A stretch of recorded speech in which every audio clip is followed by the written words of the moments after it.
Bienvenidos al Consejo, el espacio empresarial de Código Magenta y la Asociación Nacional de Empresarios Independientes, donde se discutan temas relevantes de la agenda pública y en particular de la agenda económica de México. Estamos hoy a distancia con Fernando Torner y José Nigres, dos integrantes del Consejo ANEI, que están aquí para poner sobre la mesa tres pilares fundamentales de lo que ellos ven como la receta y la plataforma económica que necesita ponerse por delante en las campañas presidenciales. Hay tres propuestas muy concretas. Número uno, el establecimiento de un organismo dedicado 100% al ecosistema emprendedor. Número dos, un eje de política pública que privilegie la competencia económica y la libre concurrencia. Y número tres, discutir la posibilidad de un mandato dual de política monetaria del Banco de México que privilegie tanto la estabilidad de precios como el crecimiento económico. Bienvenidos, Fernando, José. Buenas, ¿cómo les va? Mucho saludarlos. Bueno, hola, Rodrigo, gracias por la invitación. Primero, quisiera empezar contigo, José. Antes de entrar a cuál es el diagnóstico y la propuesta de la ANEI, ¿cuál es tu percepción de lo que se ha discutido hasta este momento en las campañas presidenciales en materia de política económica? Sí, Rodrigo, mira, yo creo que es importante empezar este diálogo con dónde coincidimos en ANEI con lo que se está discutiendo de manera política en las campañas. En ANEI buscamos un México más justo, buscamos un México más próspero, libre de pobreza. Estamos de acuerdo hasta ahí, ¿no?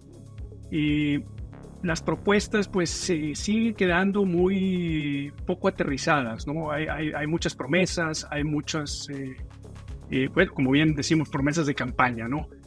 Y la aguja no se está moviendo y creo que primero tenemos que reconocer que para que verdaderamente transformemos a México como proponen unos o cambiemos a México como proponen otros, no lo vamos a poder hacer si seguimos creciendo, en el mejor de los casos, cuando bien nos va, al 2% anual.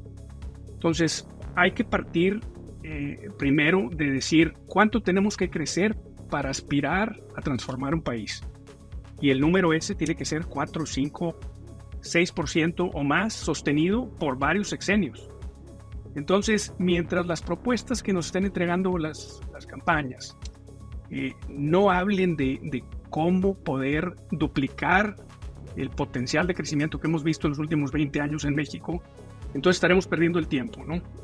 Y creo que ahí es donde queremos entrar nosotros. Cada 6 años se abre una pequeña ventana de oportunidad para traer ideas a la mesa, propuestas, para levantar la mano y decir, ¿y si tratamos esto? ¿Y si vemos por acá? ¿Si analizamos esto? Entonces es lo que estamos haciendo ahora, ¿no? En ANEI estamos convencidos de que para que al país le vaya bien, el país tiene que crecer. Para que el país le vaya bien, a las pymes les tiene que ir bien. Para que a las pymes les vaya bien, las condiciones tienen que ser muy distintas a las que hemos visto por los últimos 30, 40 años. Don Fernando, ¿cuál es tu perspectiva de lo que han puesto hasta ahora sobre la mesa Xóchitl Gálvez, Claudia Sheinbaum y Jorge Álvarez Maínez en materia económica? Pues realmente yo veo una propuesta muy pobre, muy inercial, muy con ideas,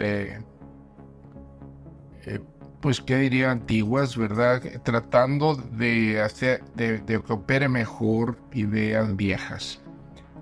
Pero no están proponiendo nada que nos lleve a lo que nosotros queremos y todo el país quiere, ¿verdad? Un país ganador de un crecimiento, de una economía eficiente, o sea, con alto crecimiento y generación de empleo, y justa. Que también esa justicia se logra en la medida en que hay mucho más oportunidades para todos. No vemos en los equipos económicos gente sólida, ¿verdad? Quizá pues, el que traía la oposición desafortunadamente pues, murió, o sea, antes de poder armar una propuesta. El del partido del gobierno pues está más bien enfocado en cuestiones de tipo político. Sí traen una serie o una lista larga de proyectos que no inciden directamente en el fondo de las cosas, son más bien atacar las causas, los efectos de la falta de crecimiento. Pero no las causas. Ahí es a donde a mí me gustaría ir, porque México tiene más de 2 décadas registrando una tasa anual promedio de crecimiento de 2.3%, 2.4%. ¿Y dónde está realmente el fondo del asunto de por qué no alcanzamos tasas de 5%? Que por cierto, era un objetivo del actual gobierno, alcanzar tasas de 5% anual. Y también del gobierno anterior de Enrique Peña Nieto, quien dijo, después de las reformas estructurales, la economía mexicana y su capacidad va a estar en una posición para crecer a tasas de 5%. ¿Por qué no hemos llegado a la tierra prometida? Bueno, si me permites comentar sobre eso, recordemos que en el sexenio de Fox se prometió el 7%. Entonces, más bien hemos ido bajando en las promesas. Ni siquiera en las promesas podemos apuntar hacia arriba, ¿no? Pero creo que la respuesta, hay muchos factores, ¿no? Pero uno de los que sin duda debemos de cuestionar es si tenemos la receta, los ingredientes y los cocineros adecuados para cambiar ese 2% más menos que hemos venido viendo, ¿no? Y si volteamos un poquito hacia atrás, o un muchito, porque hace 40 años México tenía un PIB per cápita de casi el doble que el de Corea del Sur y unas 18 veces el de China. Esto estamos hablando de 1980. Y el día de hoy Corea tiene un PIB per cápita 3 veces mayor al de México y China ya es como 20% mayor al nuestro. Entonces, claramente las recetas, los ingredientes y o los cocineros que hemos puesto a cargo no han logrado que el pastel se infle. Entonces, si el pastel no se infla y vemos cada año, cada sexenio que no se infla, ¿por qué queremos seguir la misma receta, los mismos ingredientes, la misma temperatura del horno y los mismos cocineros, ¿no? Entonces, yo empezaría por ahí. Y un poco más adelante, como mencionabas al inicio, vamos a platicar de 3 pilares fundamentales de cómo cambiar la receta. No son los únicos, hay otros, ¿no? La seguridad, el tema político, la geopolítica, pero vamos a tratar de enfocarnos en grandes temas que sí debemos y podemos controlar como mexicanos, como un gobierno democrático, organizado, con un país que tiene recursos, que tiene la gente. Entonces no tenemos excusas para no buscar en otro recetario, buscar en otra tienda los ingredientes y buscar en otras escuelas de pensamiento a los cocineros. Lo que sí ha habido en los últimos 30 años, digamos, una constante de una política macroeconómica muy consistente de intentar mantener la inflación al mínimo, tener una disciplina fiscal muy marcada, una creciente apertura de la economía hacia el exterior y este famoso consenso de Washington, le llamarán algunos, pues fue muy celebrado en la década de los 90 como una terapia de shock para salir de las crisis de deuda y las crisis de inflación de la década de los 80. Pero a 30 años de distancia hemos visto que no ha dado resultados en términos de desarrollo. Y entonces, Fernando, ¿por dónde empezamos para empezar a cambiar este dogma, como le llaman algunos de sus críticos? Pues mira, hay que empezar por la cabeza. En el fondo, hemos fracasado los que estamos, de alguna manera, pues somos responsables y que estamos en la parte alta de la pirámide de pensamiento económica o política de este país. Hemos sido incompetentes y claro, entre más alto estés, pues más es la responsabilidad. El consenso de Washington pues se abrazó con un enorme ardor, ¿verdad? Pero pues la verdad es de que el consenso de Washington no resultó ni en México ni en muchos otros países. Y los países que sí crecieron fueron los asiáticos. Y esos países no aplicaron el consenso de Washington. Entonces, no aprendimos de los asiáticos, ahí están todavía. Ya las experiencias de China, de Corea, ahora Vietnam, de Japón en su momento, pues ahí están. O sea, tampoco fueron tan ardientes en sus fundamentalismos, digamos, ortodoxos. Y lograron, con sentido práctico, como lo hacía México antes de que llegara las teorías estas monetaristas, ¿verdad? México era un país en donde era administrado financieramente por gente práctica y actuaban en una forma prudente, ¿verdad? Pero no dogmática ni ortodoxa, o sea, aplicaban mecanismos prácticos de acuerdo con las circunstancias para que el país avanzara, y este país creció durante 40 años al 6% anual, compuesto con muy baja inflación. Entonces, creo yo que hemos sido, vamos a usar la palabra que usan nuestras abuelitas, cabezudos, como que nos hemos anclado, ¿verdad? en dogmas que aprendieron nuestros pues líderes financieros, ¿verdad? Economistas en las épocas de Reagan y Thatcher, ¿verdad? Y no hemos avanzado. Y no hemos tenido la humildad de ir a China, ¿verdad? Y decir, a ver, pues, ¿cómo lo hicieron ustedes, ¿verdad? Creo que ese es el punto. La NEI desde hace muchos años, ¿verdad? 15 años tiene propuestas bien claras de moderar o de corregir los excesos y los defectos de las políticas buenas, digamos, que son la apertura comercial, el control de la inflación, el mantenimiento de un déficit moderado, pero no es suficiente. No nos podemos abrir al exterior, a la competencia internacional, si no tenemos, por ejemplo, pues competencia interna, ¿verdad? Si estamos llenos de oligopolios y monopolios. Eso es un contrasentido, y lo dice el mismo Williamson, lo dijo Williamson. Tampoco te puedes abrir a la competencia internacional con una moneda sobrevaluada, ¿verdad? Eso es harakiri, ¿verdad? Eso los asiáticos no lo hicieron al revés. Y no te puedes tú abrir a la competencia internacional si el gobierno no tiene un programa de infraestructura, de innovación, de desarrollo y de baja carga fiscal, ¿verdad? Entonces, pues, o si no apoyas a las pymes o las apoyas simplemente con dichos, ¿verdad? Entonces, esas son unas cosas que hay que corregir. No debemos de tenerle miedo, digamos, miedo es quedarse anclado con las ideas esas del pasado. Algo que me llama muchísimo la atención es que esta no es una agenda de izquierda contra derecha o la plataforma Morena o la plataforma del Frente Amplio. Si en algo vemos consenso y si en algo vemos que están alineados, es el mantener la misma receta económica que se ha seguido durante los últimos 30 años. Y eso es lo que se quiere empezar a abrir un espacio para poner una crítica frontal a ese modelo en espacios como este de Código Magenta y la NEI. Y antes de entrar a las tres propuestas principales de la NEI, me gustaría conocer tu opinión, José, sobre cuáles serían los ajustes macroeconómicos más importantes respecto al status quo que tenemos en este momento.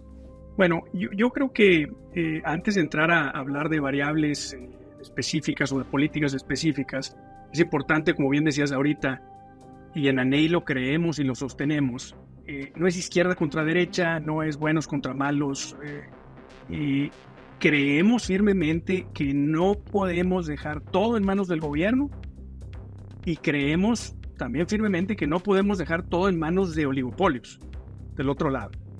El gobierno tiene que sentar las bases para verdaderamente cambiar el modelo.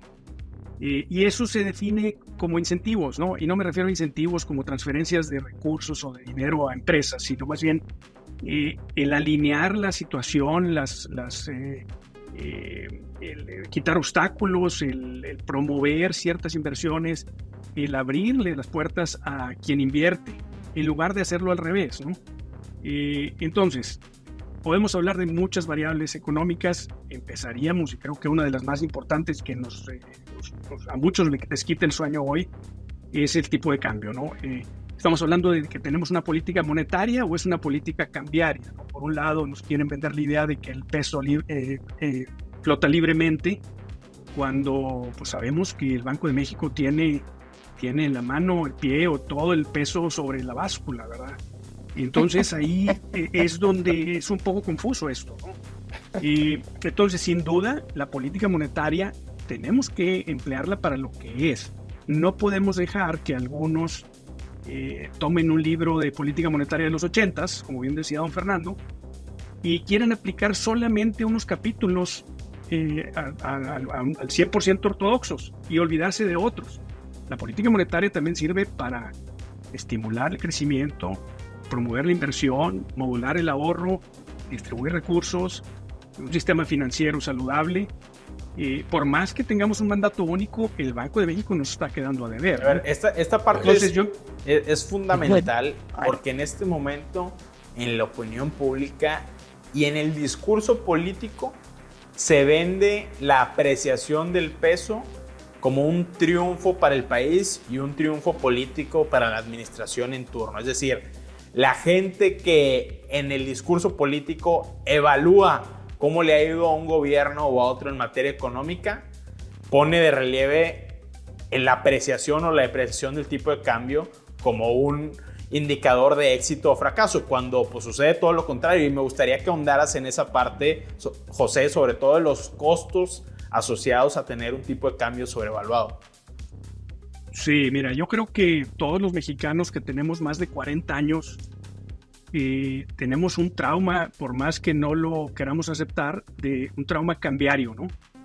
Todos pasamos por varias devaluaciones, por shocks, así seamos economistas o no, a todos nos tocó. Y entonces yo creo que eso es lo que nos estorba hoy en día, ¿no?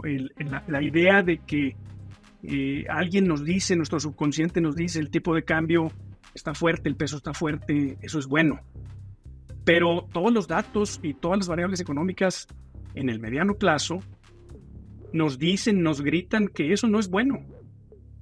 Estamos hablando de una apreciación del 20-30% en un periodo relativamente corto que de sostenerse pues va a matar a la planta productiva nacional, ¿no?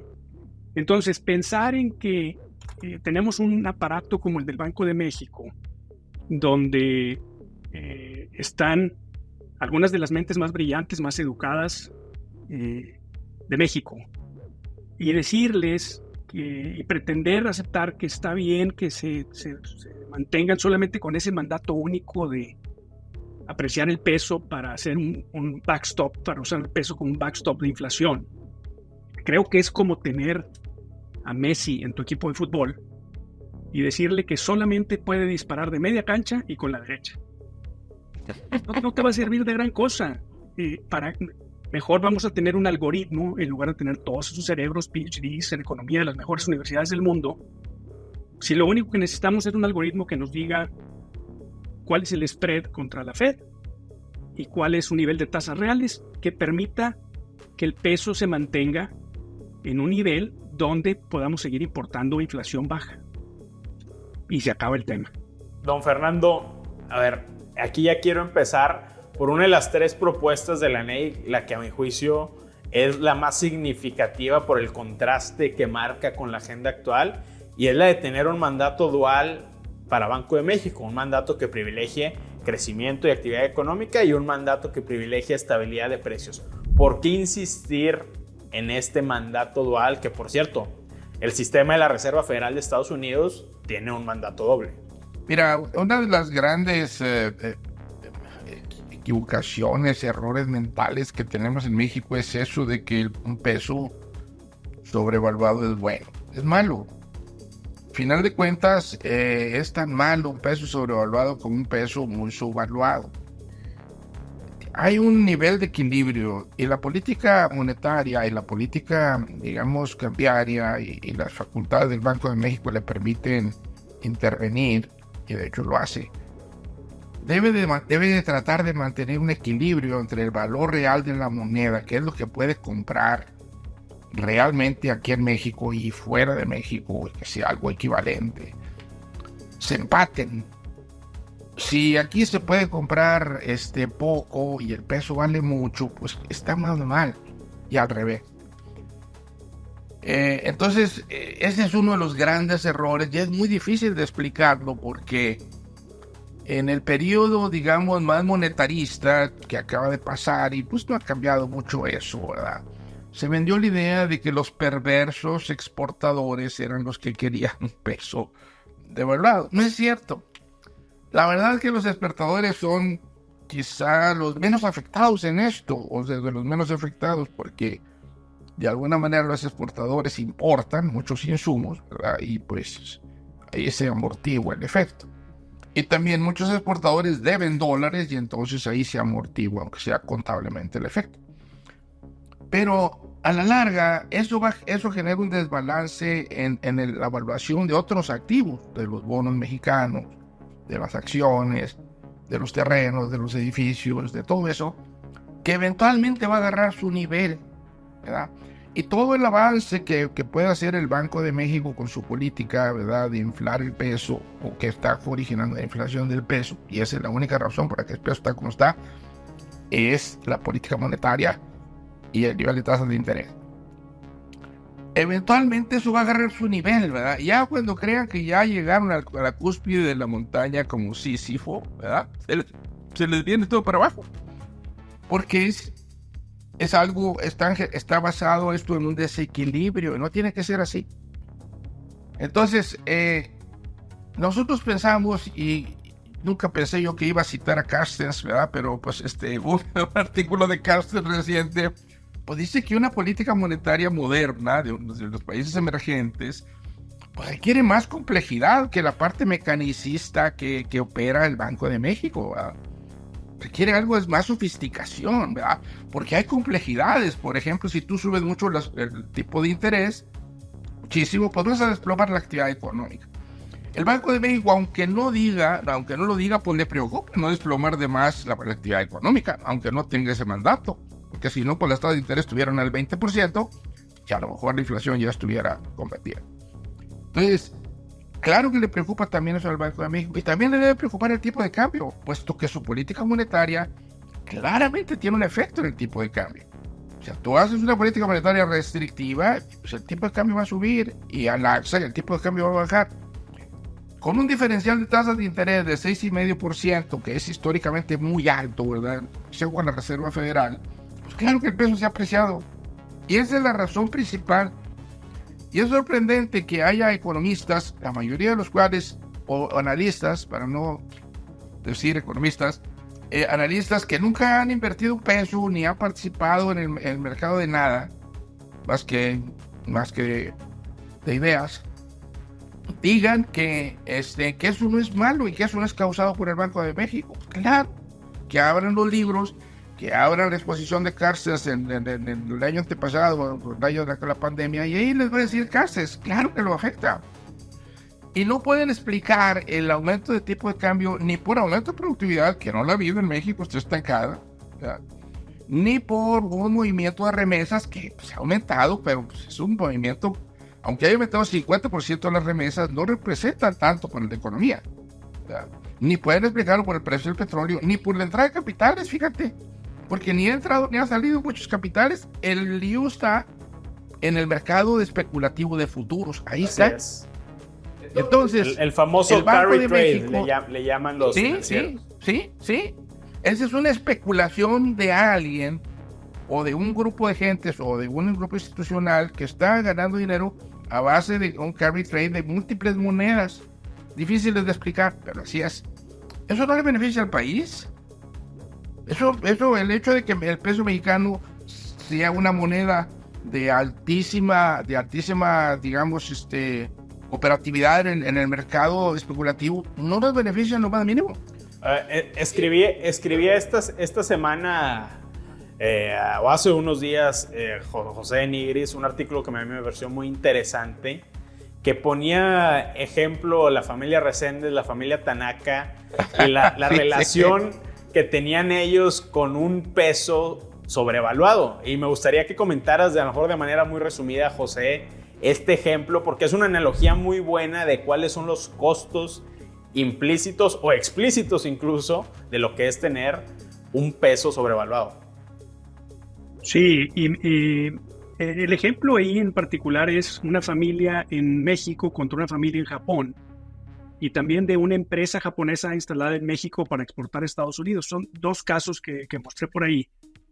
Y como decía don Fernando, es difícil de explicarlo, pero a final de cuentas, estamos hablando que en el caso de Japón, su tipo de cambio de yenes por dólar se fue de 105 a 150, es decir, el yen se devaluó pues 50%, y mientras tanto el peso se apreció 30%. en ese mismo periodo de tiempo, en 2-3 años. Y hay quien nos quiere hacer pensar que para los mexicanos o para quien produce en México no hay un impacto para el sector turismo, para los agricultores, para esa misma empresa japonesa que vendía a Estados Unidos, que se vino de Japón porque en Japón era muy caro, pues ahora prefiere invertir la siguiente línea de producción en Japón en lugar de en México porque, como decíamos, los incentivos ya no están ahí y el tipo de cambio es uno de esa lista de incentivos, como lo es la tasa de impuestos, como es la seguridad, como es la infraestructura, los trámites, pues no están ahí para una empresa de ese tipo. Una empresa como pues, todas las manufactureras que se manejan con márgenes de utilidad de un solo dígito, pues cuando tú les aumentas sus costos en pesos de esa manera, tarde que temprano vas a ver una reacción, ¿no? Y ahí es donde tenemos que aterrizar estos conceptos que nos los quieren manejar como el mandato único no se toca porque entonces la autonomía y entonces tiene que pasar por el Congreso. Bueno, sí es un tema complejo, pero si no estamos siquiera dispuestos a debatir, a discutir, a buscar alguna modulación de este mandato único, porque además hay partes del mandato único actualmente que el Banco de México no está siguiendo, como es el procurar el sano funcionamiento del mercado financiero. Yo no sé qué tiene de sano tener un cártel de bancos que pues, no le prestan a nadie, le prestan solamente a los gobiernos o a los que no a los más grandes, o a los que no necesitan tanto dinero. Las pymes olvidadas, no hay recursos para proyectos de inversión.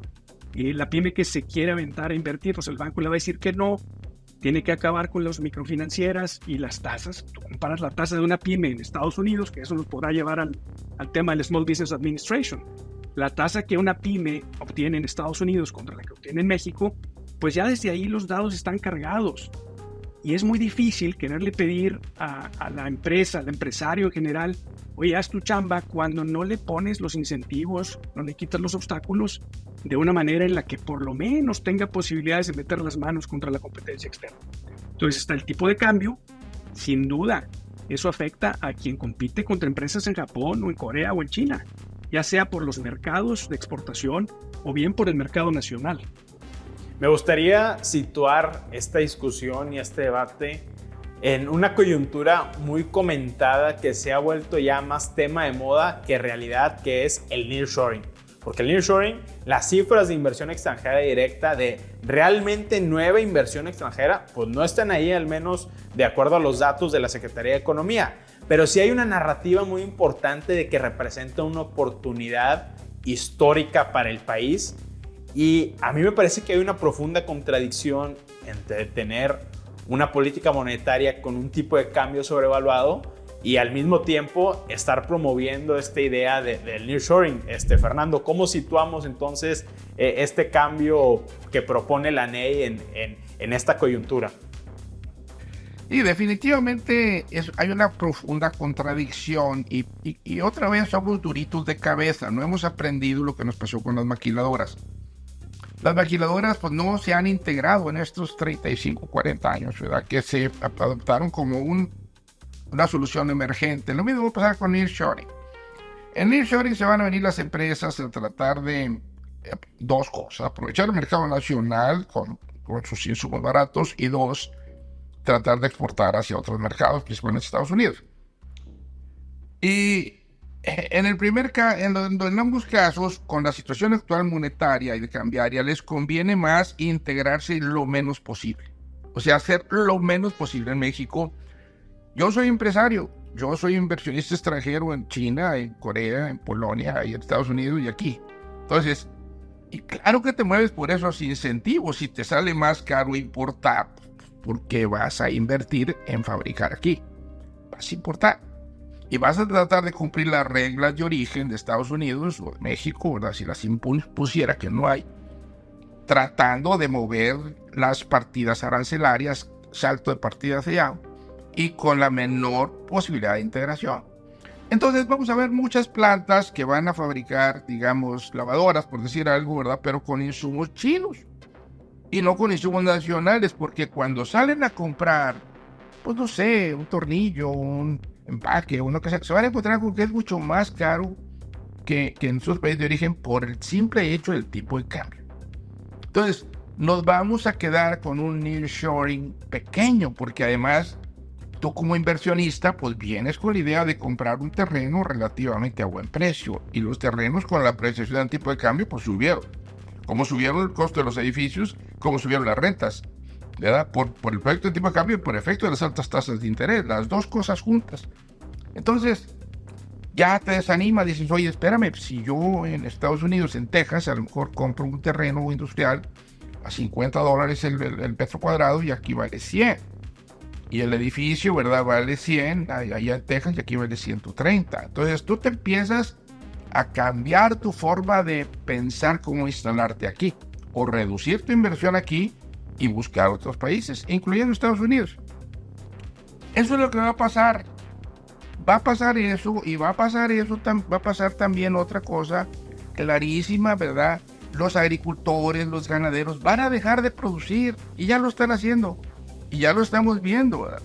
Ya los números de producción de granos ya cayeron, ¿verdad? Y los números de producción de otras cosas ya están cayendo. Y si yo fuera un agricultor con estos precios, habiendo bajado los granos en Estados Unidos en dólares, más recibo menos dólares, me cobran lo mismo todos los demás que me dan insumos, y la mano de obra subiendo, voy a reducir los bancos no me van a prestar, y tienen razón en ese caso de no prestarte, porque vas a tronar. Entonces, ¿qué haces? Pues te reduces. Entonces, el nearshoring lo vamos a perder como perdimos el tema del petróleo, por los mismos motivos, por falta de cabeza de los que manejan la política financiera y monetaria de este país.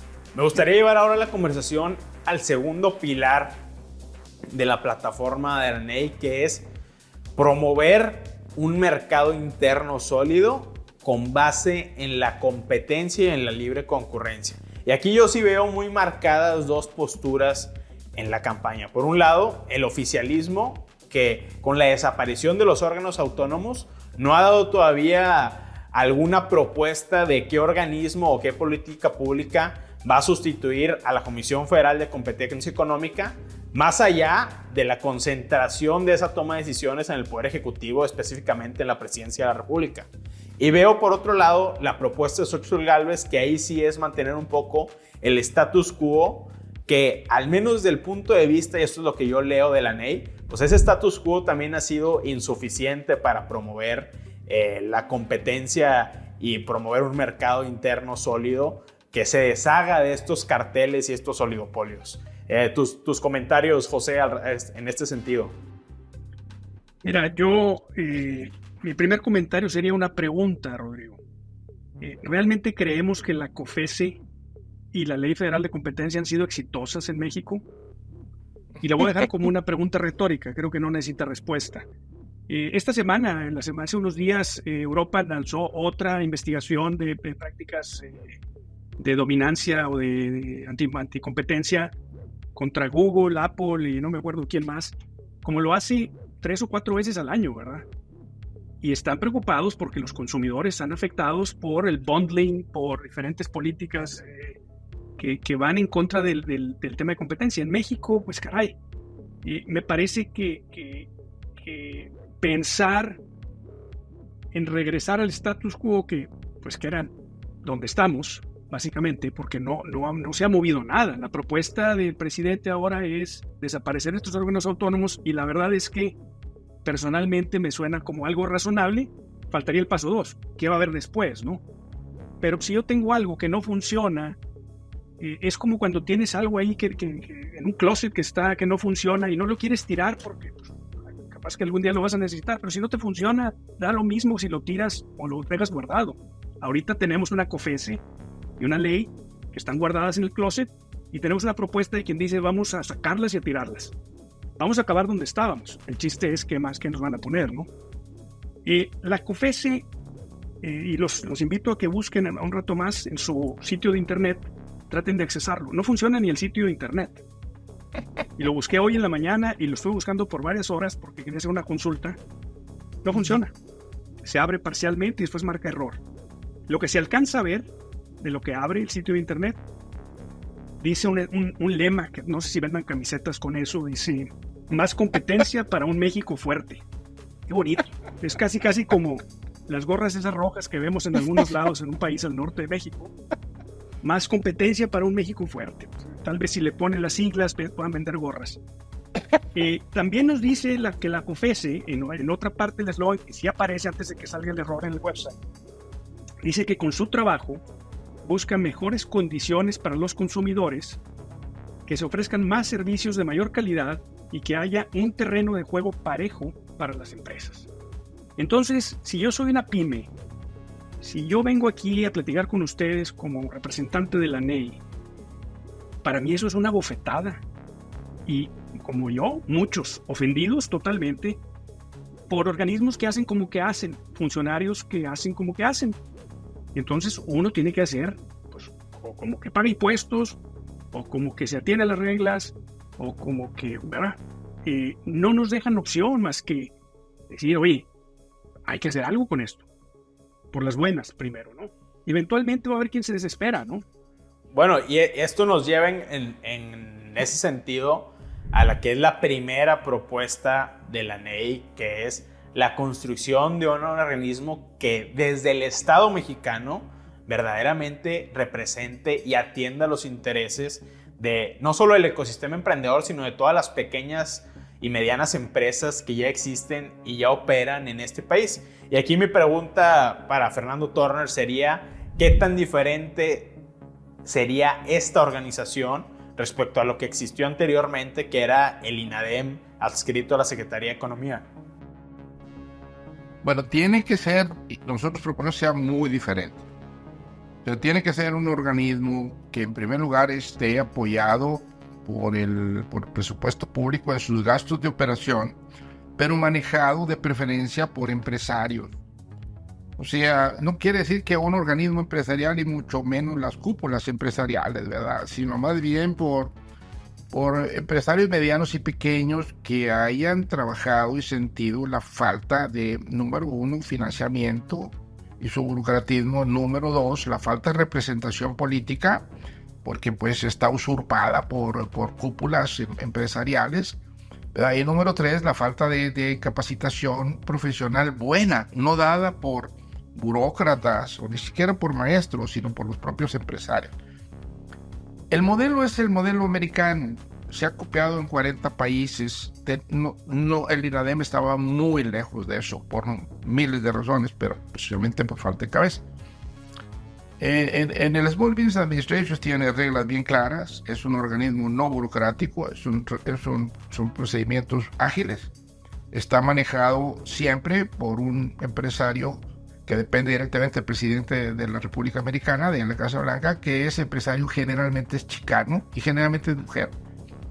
Entonces, ese es el ejemplo. Tienen manuales de operación, tienen políticas, tienen sistemas, tienen programas de capacitación, muchos de ellos en español, porque pues están dirigidos hacia empresarios pequeños mexicanos, latinos. Nosotros no tenemos por qué no copiarlos. La NEI hemos ido a Washington a preguntar que si nos apoyarían en ese esfuerzo. Les dicen: les damos todo lo que quieran, manuales, procedimientos y todo.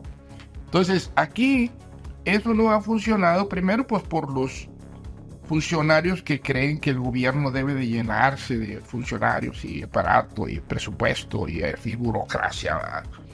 Segundo, pues por los mismos oligopolios bancarios. No les interesa que haya algo así, porque entonces lo poco que tienen o que les gusta atender de mercado, pues se va a ir para otro lado, ¿verdad? Y tres, por la falta de cabeza. Finalmente, los cúpulas empresariales no les interesa que haya un organismo cercano, digamos, políticamente hablando, a la presidencia de la República, que tenga voz, cosa que no tienen en este momento los pymes. Y en parte esa es la destrucción o la deformación de todas las políticas económicas. La Ley Federal de Competencia está deformada desde su inicio, ¿verdad? Porque cuando se planteó, era una ley parecida a la americana y a la europea. Y en el proceso se diluyó. La Comisión Federal de Competencia igual era algo fuerte, pero se diluyó para quedar en el organismo INANE, que es un organismo que, la verdad, no sirve para nada. Y la prueba está, pues, cuántas multas o cuántos multas ha puesto a los oligopolios, o cuántos oligopolios ha destruido, o cuántos, pues ninguna. Y ahí viene otra cosa que decía Pepe, también es cierto, la ley necesita cambiarse. Y la ley se necesita darle dientes, porque yo creo que uno de los problemas centrales de este país son los oligopolios. Entonces, el Small Business Administration está fácil copiarlo, pero hay que copiarlo, pues, como hacen los gringos, como lo hicieron en Japón, como lo tienen en Canadá, como lo tienen en Corea. No como el INADEM. En el INADEM nosotros le dijimos al INADEM, esto es una burocracia gigantesca, ¿verdad? Y cara, y no hace su función. Claro que no nos vieron bien, pero era la verdad. Por eso desapareció también, ¿verdad? Pues hay muchísima tarea para el debate público económico. Hay muchos temas que todavía se sigue abordando desde el consenso y no desde la crítica. Y nada más para cerrar, a mí me gustaría una intervención de cada uno de ustedes. Primero empezar contigo, José, de cuál sería tu argumento esencial o más importante para convencer a los candidatos presidenciales de cambiar el enfoque de la conversación de la política económica. Sí, mira, gracias, Rodrigo. Yo creo que, como decíamos al inicio, si queremos seguir teniendo los mismos resultados de antes, vamos a seguir haciendo lo mismo. Pero por favor, que dejen de prometernos transformaciones, ya sea de primer piso, de sótano, de segundo piso. Entonces, yo diría, tenemos que cambiar el enfoque, tenemos que cambiar las políticas, los ingredientes, las recetas, los cocineros. En ANEI estamos convencidos que sí se puede. Estamos convencidos además no solamente de proponer estas ideas, sino de ofrecer el respaldo para hacer la talacha. Estas ideas, pues superficialmente se ven pues muy simples, pero necesitan mucho trabajo y estamos nosotros dispuestos a apoyar con trabajo. Estamos dispuestos a apoyar con recursos y trabajo aquella campaña que verdaderamente las adopte, y ojalá el próximo gobierno, sea quien sea, se anime a cambiar ese potencial del 2% de crecimiento. Para hacerlo necesita políticas de este tipo y de este calibre. No es fácil, se necesita negociación, se necesitan cambios en la ley, se necesita mucha voluntad y se necesita sacar estos temas de la política cotidiana a la que hemos estado acostumbrados. No es un botín político, debe ser verdaderamente un proyecto de varios sexenios. Y para eso pues hay que dotar a estos planes de los dientes necesarios. Don Fernando. Hay que recordar que hace 44 años China estaba en medio de la revolución cultural con Mao, ¿verdad? Un país comunista, y era uno de los países más atrasados del planeta. Cambiaron sus políticas económicas, siguieron siendo comunistas, con todos los defectos que eso tiene, y ahorita son prácticamente la segunda potencia mundial. Crecieron al 10% anual durante 40 años, ¿verdad? Y son lo que son. México puede hacer lo mismo, no tiene por qué no. México debe de ser un país ganador y ya le toca. Tenemos con qué hacerlo, ¿verdad? Pero sí necesitamos que la cabeza del país funcione mejor. Necesitamos cambiar de paradigmas. Los paradigmas neoliberales que nos dejaron es una de las herencias pues, más malas. Y este gobierno, con toda la retórica y todo el rollo que se echa, no ha cambiado esencialmente la economía del país, ni ha acabado con los oligopolios, ni ha acabado con las altas tasas de interés y la falta de financiamiento, ni con la sobrevaluación cambiaria, ni ha cambiado con la falta de apoyo a las pymes. Entonces, esos tres temas, ¿verdad?, no han cambiado. Y mientras no cambien, el país va a seguir patinando en el soquete, como decimos por acá en el norte, ¿verdad? Pero sí se puede. ¿Qué hay que hacer? Nosotros necesitamos que los 7, 8 millones de empresarios medianos y pequeños que están en este país, se la juegan todos los días, se movilicen con estas ideas.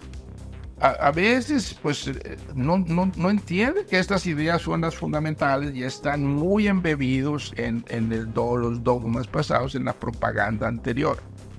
O en estar denostando y atacando y mandando videos sobre la parte política del régimen, que tiene mucho que hacer. Vamos a enfocarnos en esto. Vamos a darle fuerza a nuestro movimiento dentro de la ANEI. Hemos estado con los dos principales candidatas, nos han recibido, nos entienden, pero para ellas es difícil este tipo de cosas, ¿verdad?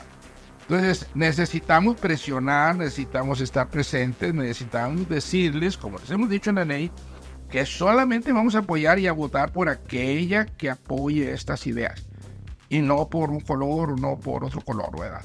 Hasta ahorita nos han atendido, no están convencidas, ¿verdad? Necesitamos convencerles. Pues, sin movilización política de los empresarios, esto no va a cambiar. Pues yo creo que esa es la lección más importante de esta conversación. Tiene que haber movilización política del empresariado mexicano, y por empresariado me refiero a todas las pequeñas y medianas empresas de este país. No me queda más que agradecerles, José Nigris y Fernando Turner, por esta conversación que en la campaña presidencial mexicana va a ser la primera de muchas que vamos a tener, porque es necesario un enfoque crítico, un enfoque diferenciado del consenso en materia de política económica para poder avanzar y llevar a México al nivel que realmente merece. Pues les agradezco y quedamos para la próxima. Muchas gracias. Muchas gracias. Gracias, Rodrigo.